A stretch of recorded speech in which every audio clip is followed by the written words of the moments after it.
North Korea's carried out its latest high-profile purge, according to claims this week, as former Foreign Minister Ri Yong-ho was reportedly executed last year. But is this credible?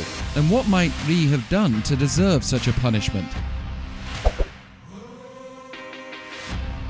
You may recognize Ri from his role in those summits between North Korean leader Kim-Jong-un and US President Donald Trump from 2018 to 19. He famously held a news conference after the second summit, blaming Trump's demands for the dialogue breakdown, which persists today. Since early 2020, we've not heard from Ri, but now, it seems, he's been the victim of a purge. That much has been confirmed by South Korea's National Intelligence Service, although it's not verified an earlier report out of Japan that Ri was executed in the summer or autumn of 2022.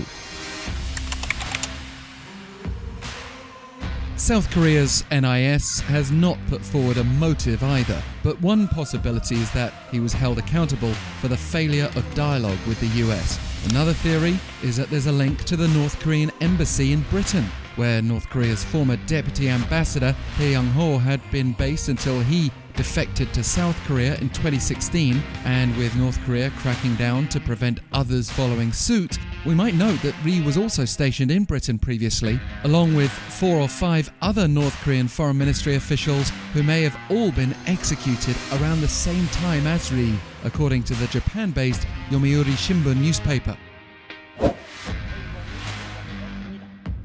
And this Ri news has been circling around the same time as the dismissal of North Korea's most powerful military official after leader Kim. The state media recently confirmed Pak-Jong-chon's replacement. Rather ominously, we saw Pak at a major party meeting at the end of last month before state television later showed his seat unoccupied.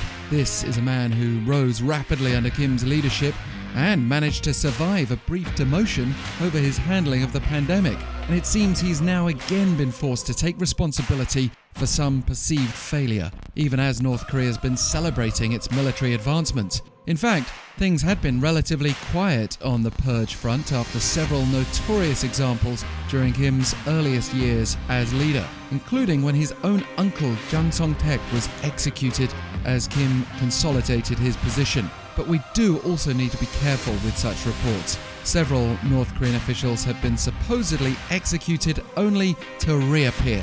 A famous example was that of entertainer turned political figure Hyon-Song-wol, reportedly killed by firing squad, but now one of the most prominent women in the North. It remains to be seen whether we'll see Ri or Pak re-emerge in similar fashion.